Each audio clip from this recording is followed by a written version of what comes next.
evening, everyone that's here and everyone listening in and watching our session tonight. I call to order the Governance and Personnel Committee meeting of the Northern Virginia Transportation Authority. I am a poor substitute for Chair Randall, who is engaged in other public business. So let's do the attendance. Supervisor Alcorn on behalf of Chairman McKay.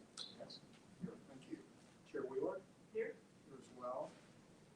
Board member Crystal was unable to attend again because of other public business. Mayor Davis Young. Present. Thank you so much. Thanks, everyone. Well, we're missing that usual action to go into some sort of an electronic meeting, and I think we're all happy now that that's hopefully history. And as Yogi Berra once said, we should keep history in the past. So I hope that is nothing that we ever have to deal with again. So it's a real pleasure to meet in person and to engage with our citizens in a hybrid fashion. So the first item of business is approval of the June 10, 2021 meeting summary. Are there any questions? Request a motion. So moved. Thank you. Second. Any discussion? All those in favor signify by saying aye. Aye. Any opposed? Any abstentions? Okay, that item passes. Thank you very much. The real substantive item this evening is the Chief Executive Officer position, description, and compensation consulting engagement. And to introduce the item and discuss it with us, Mr. Longy, CFO. Thank you. The GPC has been working on the issue of compensation study for the executive director for some time. At the June meeting, after exhausting a lot of other efforts, the committee requested that staff make the best effort to get a proposal RFP out on the street, tentatively bid, bringing in a firm to not only do a compensation study, but do a position description kind of full review. We put that RFP out on the street on the 16th. The proposal due dates were on the 28th, so literally it was rather fast turnaround time. However, those two tasks, which were the review of position description and then the compensation analysis, were really the only two things in there, and we made a concerted effort to get the proposal to firms that are very experienced in doing this. We posted it on the EBA, it was posted on the authority's website. We distributed it to firms that we knew in the industry, and in addition to that, we actually submitted it to firms that we knew did this type of work. I think there was 11 of those. We did get 3 proposals that were received by the deadline. One firm said that they made a mistake and misread the RFP and our disclosure business on the due date, not being on the due date. Went back and checked in the proposal in the RFP, and it's mentioned in there 8 times, the due date and time. So there was no problem with the RFP. Peggy Teal and I did a scoring. We've learned a lot through this process, and I'll just recap the top-ranked proposal as saying that, and the recommended firm, that this firm really went into detail on the job description aspect, analyzing that, seeking feedback from the authority members. In addition to that, they are proposing what we call a factor rate analysis. There is no perfect match. As an analysis, I'll say, you can go out and bid a CFO's job pretty easy. I mean, the quotes are pretty much out there. Much more difficult for this position, which is why this committee has been working so long on this. What the recommended proposal approach is that they're going to take the factors that are in the position description that come from the authority members and others, and then price those in the market, and then that would form the compensation recommendation or the compensation band. I can go into more detail, but if you wish, but I do have to note that the committee was looking at an estimate for this of $20,000. The recommendation is coming in at $25,000. The second-ranked firm, their cost is $12,000, so it's an $8,000 difference the other way. There is an option always to rebid. I will say, for my recommendation, I think this is a very solid staff recommendation. I don't see a need to rebid. But if we were to go into that conversation, because this is such a tight, if you will, scope, I would recommend that we do that in closed session. I will add, I dropped off copies with highlights of board member Crystal's email. She sincerely regrets not being part of, being able to be part of this discussion. She has been very engaged in this, and going out and getting the this RFP was I think a very strong initiative of hers. She said that she has reviewed the material. She's very comfortable with the recommendation, even with the price points. And with that, I'd be happy to respond to any questions. Other questions from community? Yes, Mike? By the way, I did get a text. Apparently, the audio is not picking up terribly well right now. So yeah. So speak loud. My question is, you said that that the approach will look at market pricing. Would that include getting information about, say, salaries provided or compensation for directors of transportation in the region, other equivalent or some potentially equivalent positions like that? In prior reviews with the executive director, that's the approach that's taken. But what we found is there's not a close link. Some directors of transportation actually run bus services, others, are more of a planning operation. Some have very large construction programs. We benchmarked with DRE, PRTC. Again, those have large operation aspects. Yet at the same time, if you look at what the executive director's position here is doing, billions of dollars already invested, billions more to come. The regional multimodal transportation plan, other positions we've seen not only in Northern Virginia but elsewhere in the state that we did do comparisons on in the past, are more focused on single modes or a category of single modes. And so I think the committee over the years is just saying is there really isn't a good data point. And that's actually what we went through over the months was, looking at the prior surveys. And again, the fact that the job description hasn't been changed since it was first formed in 2013 in the committee. So it really isn't capturing the evolution of the authority and the evolution of the position. So how would they do market pricing then? They'll take the attributes, the skills, knowledge, ability, education, experience, and they'll price those individual items out. And then they will apply it, consolidate it on this position. Okay, I don't have any objection to that. I have no idea how I'm going to do that. Well, that's why we're hiring now. It's technically called a factor analysis. So they will listen and as they build the position description. And by the way, one of the things that comes out of this is a position description that transcends an individual. Right, of course. And so they'll come back as on the compensation stage and go minimum, max. Okay. All right, thank you. As a footnote to that, one of the reasons it all started was because it turns out in whatever establishing legislation, it was supposed to be CEO, and we established an executive director. I mean, we literally had the wrong position in some ways, at least in title. And that sort of started everybody, the ball rolling. So this item would move forward to the authority tonight. It's actually on the agenda. But of course, agendas can be changed in addition to the correction of the title. Other questions? While we're thinking about that, let me ask a couple questions. Is the council or council's review the proposed action, which is to accept this proposal? No. That might be important. Okay. So I guess what is the difference? You mentioned a minute ago that the second bidder was actually bid a lower price.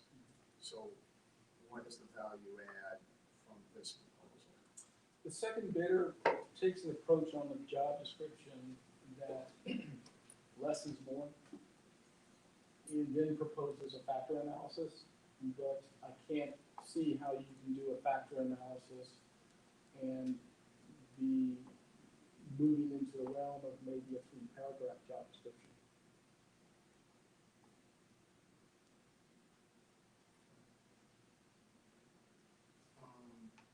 Other questions, comments? And on your question on council to council, we've used the standard boilerplate for the RFP. This was an unsealed bid. And previously that boilerplate had been reviewed by the council to council.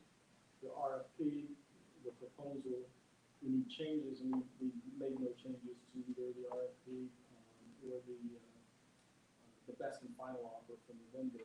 All of those end up forming the contract, and that's the method we've been using for our procurements. So, go over with me again what the difference that you would explain not going with the lower cost is. The firm that, I'll just say the second ranked firm, while they say that they're going to do a factor analysis, we don't see where they're investing the time and effort into the position description to actually do a factor analysis. Their approach, and they've done work in the region, their approach is to do a very high-level position description, which is not uncommon for an executive, and I think works well in a corporate environment, but I don't see it as applying as well in a government environment.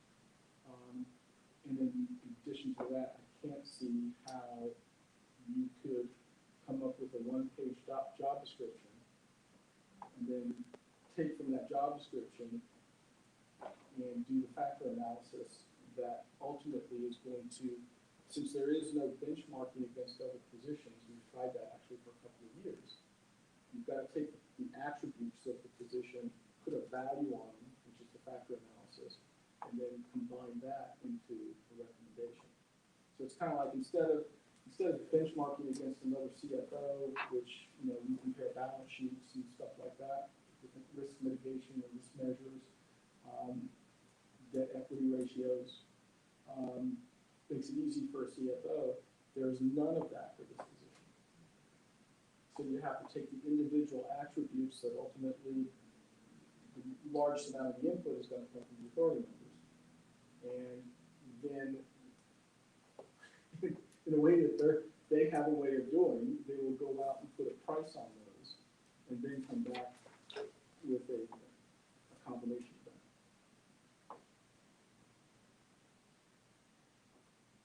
And part of the compensation side also is access to market that data to do the factor analysis. We looked at both firms being relatively equal there, except the higher ranked firm or the recommended firm already has some of that data in their possession. The other firm would actually go out and buy it, which means their proposal includes that cost, which is money that's not going into the more consultative type stuff. Okay. What would be the negative effects, if any, if we table this until we have a review by the Council of Councils? Wouldn't come back until September. This will be the first time the GPC and the authority meets again.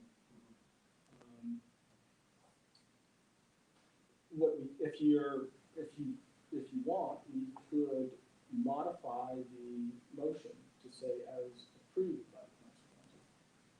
And that would give them the ability to take a look at it, and if they don't have any problems with it, then, or if they see something that they want changed, they can have it changed. That goes for, but that's maybe your major concern, that would probably address that. And that would, way we wouldn't get slowed down the process. Would people be agreeable to that? That would be great.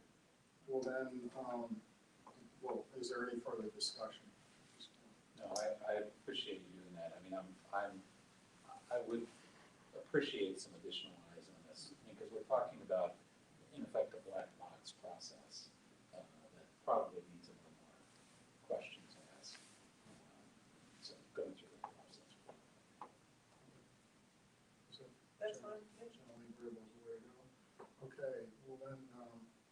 entertain a motion that, that we recommend to the authority the consultant selection of the Millennium Group International LLC, conditional upon review and approval by the Council of Councils. That agreeable, is it? Does the council of councils actually do an approval? Well, just a review. Review. What would normally happen in that? Chair Wheeler, Council Snyder, Rob Dickerson, Prince William County Council Council. We could look at it from legal forms in compliance with the procurement code. Right. In saying that this was of service, it was not one that required a bid, it could be done by RFP, it was done, and then it apparently looked as though this was objectively reviewed and scored. It does not stop anybody from challenging it and filing a protest on that, but we would just be looking at it as just a form. Right, yeah, if you can do that. Okay. Is that agreeable to everyone? Okay. So I sort of verbally laid out a motion. Will someone else move? I will second it. Someone else, would you move? Oh, you will. Okay, yeah. Do you want to move it? And I will second it. Second, Chair Wheeler. So the motion again was to move forward to the authority, the recommendation for the selection of the Millennium Group International LLC, subject to review by the Council of Councils. Motion's been made and seconded. Any further discussion? All those in favor signify by saying aye. Aye. Opposed? Okay, it passes unanimously. Thank you very much. Thank you for your work on this, and look forward to any additional comments from the Council of Councils. So I guess we normally do a General Assembly update. Anything? Mr. Chairman, we really don't have anything. We know that the General Assembly will start their special session, I believe it's August 2nd, and the purpose of that special session is really to talk about how some of the federal stimulus monies should be programmed. I have spoken with Senator Boysko about some projects that she inquired about that the authority stand behind. They were all projects that we previously endorsed, projects that are in transaction and things of that nature. I think she just wants to go to the session and be prepared to have a list. She said no guarantees. She made that clear, no guarantees on what will receive funding. But what I'm being told that the special session, they're going to strictly stay to talking about how to program the stimulus money. Now, having said that, that's August. We usually start our preparation for the next, or the 2021 session in September, October. So I know it seems like GPC has met year round, because we will start having those discussions with Ms. Boehner, just preparing our 2022 legislative program in September or October. So if something were to come up that would be relevant to the authority in the course of this legislative session, how would you get? Regarding the special session, Special session. well, thankfully, we have some great General Assembly members, so we're usually in constant communication, and they'll give me a call if there's something that really we need our eyes on. Ms. Boehner, of course, has her ear to the ground, and she's well aware if something should come up. But we're hearing that they just want to keep this session all about, the special session, all about programming those stimulus funds. Okay, thanks. Any questions? Any other business for the committee tonight? Okay, hearing none, entertain a motion to adjourn. So moved. Any discussion? All those in favor, signify by saying aye. Aye. Opposed? We got it. Thank you all very, very much. Thank you very much. We have an hour and two.